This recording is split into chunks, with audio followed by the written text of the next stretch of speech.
Hi every one.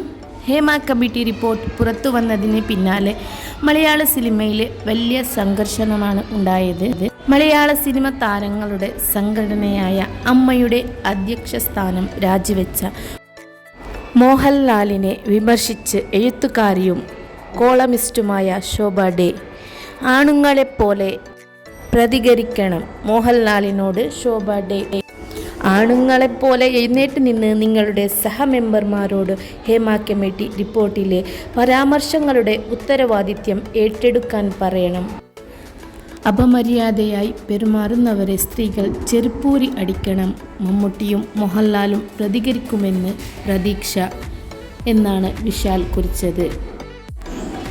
ഒരിക്കൽ അങ്ങനെ ചെയ്താൽ ദേഹത്ത് കൈവെക്കാൻ മടിക്കുമെന്ന് നടൻ വിശാൽ പറഞ്ഞു. അഡ്ജസ്റ്റ് ചെയ്യണമെന്ന് ആവശ്യപ്പെടുന്ന വിഡ്ഢികളെ വെറുതെ വിടരുതെന്നും താരം മാധ്യമങ്ങളോട് പ്രതികരിച്ചു. ഹേമ കമ്മിറ്റി റിപ്പോർട്ട് പുറത്തുവന്ന സാഹചര്യത്തിൽ മമ്മൂട്ടിയും മോഹൻലാലും പ്രതികരിക്കുമെന്ന് പ്രതീക്ഷ. അവർ മുതിർന്ന താരങ്ങളാണ്. പ്രസ്താവനയേക്കാൾ ആവശ്യം നടപടിയാണ് എന്ന് വിശാൽ. തമിഴ് സിനിമയിലെ തുറന്നു പറയലിന് അവസരം ഒരുക്കും. തമിഴിലെ താരസംഘടനയുടെ ജനറൽ സെക്രട്ടറിയാണ് വിശാൽ. താരസംഘടന അമ്മയിൽ മോഹൻലാൽ ഉൾപ്പെടെ എല്ലാവരും രാജിവെച്ചിരുന്നു. നിലവിലെ അമ്മ ഭരണസമിതി പിരിച്ചുവിട്ടു. കഴിഞ്ഞ ദിവസം അമ്മയ്ക്ക് തെറ്റുപറ്റിയെന്ന് പരസ്യമായി പറഞ്ഞ നടൻ പൃഥ്വിരാജ് രംഗത്തെത്തിയിരുന്നു. അമ്മയുടെ നിലപാട് ദുർബലമാണ്.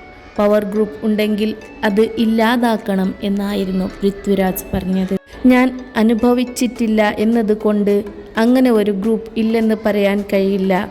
ഒരു പദവിയിൽ ഇരിക്കുന്നവർ ആരോപണം നേരിടുമ്പോൾ പദവി ഒഴിയുക തന്നെ വേണം. Hema committee report power group പരാമർശം സത്യമാണെന്ന് നടി ഷക്കീല. പവർ ഗ്രൂപ്പ് എന്നത് ഇന്നുള്ള ഒന്നല്ല. പണ്ട് കാലം മുതലേ മലയാള സിനിമയിൽ പവർ ഗ്രൂപ്പ് ഉണ്ട്. മമ്മൂട്ടി മോഹൻലാലായിരുന്നു ഈ പവർ ഗ്രൂപ്പ്. ഇന്ന് ഈ ഗ്രൂപ്പിൽ മുകേഷ് ഉണ്ട്. പണ്ട് ഈ പവർ ഗ്രൂപ്പ് മമ്മൂട്ടി മോഹൻലാലാണ്. മലയാളത്തിൽ മാത്രമല്ല അന്യഭാഷയിലും പവർ ഗ്രൂപ്പ് ഉണ്ട് എന്ന് ഷക്കീല പറഞ്ഞു.